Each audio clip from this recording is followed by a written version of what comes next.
Super ওভারে আপনাকে করতে হবে কত? 11 রান। ফার্স্ট বল ওয়াইড, পরের বল আপনি 2 রান দিলেন, একটু পরে জানলেন ওইটা নো বল হয়েছে। আইডিয়ালি কোনো বল হবার আগে বোর্ড আপনার 4 রান, 6 বলে 7 করতে পারবেন না আপনি।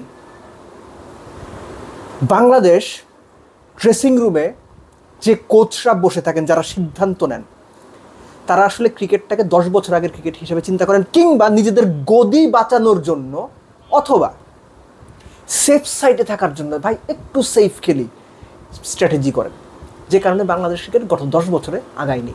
বিএসটিআই অনুমোদিত দেশের প্রথম electrolyte drinks active plus, be hydrated, stay active. আমি ম্যাচ নিয়ে যে আলোচনাটা করেছি সেখানে স্পষ্ট করে বলেছি যে কি হইতো সুপার ওভারে রিশাদকে নামাইলে।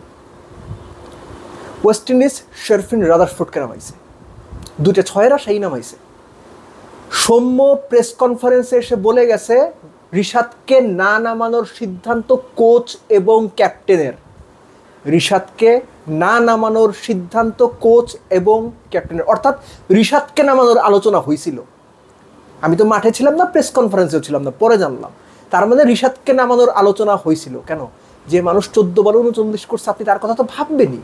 না নামান সেটা অন্য বিষয়, কিন্তু ভাবতে হবে। আর আপনি ভাবছেন কি উল্টা ভাবে, নেগেটিভ ওয়েতে, এবং তারপরও 5 বলে 7 রান আপনি করতে পারেন নাই, আপনারা করতে পারেন নাই। সৌম্য দায় নিয়েছেন, ফেয়ার এনাফ।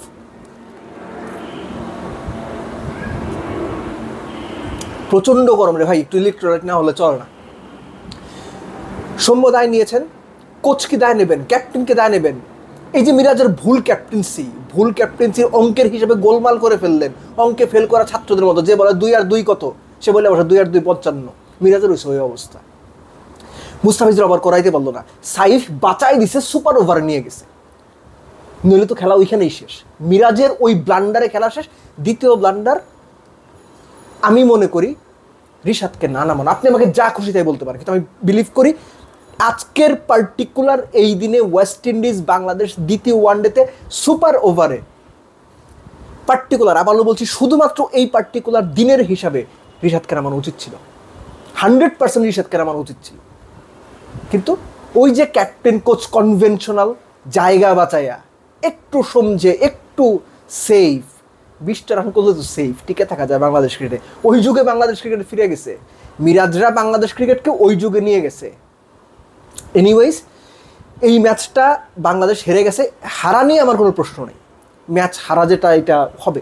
খুব ভালো ম্যাচ হয়েছে, খুব ভালো এন্টারটেনমেন্ট ছিল, কিন্তু এই যে ভুলগুলো, ডিসিশন নিতে না পারা, কনভেনশনাল ওয়েতেই সবসময় ভাববা, একটু বক্সের বাইরে গিয়ে অপোনেন্টকে চমকে দেওয়ার চেষ্টা না করা, চাকরিটা খালি করে যাওয়া দিনের পর দিন, মাস শেষে 9 লাখ টাকা কোচের বেতন, 5 লাখ টাকা প্লেয়ারের বেতন, এগুলো কোনো মতে উসুল করে চলে যাওয়া, এগুলো করে ওপরে ওঠা যায় না, কেরানি হয়ে থাকতে হয়।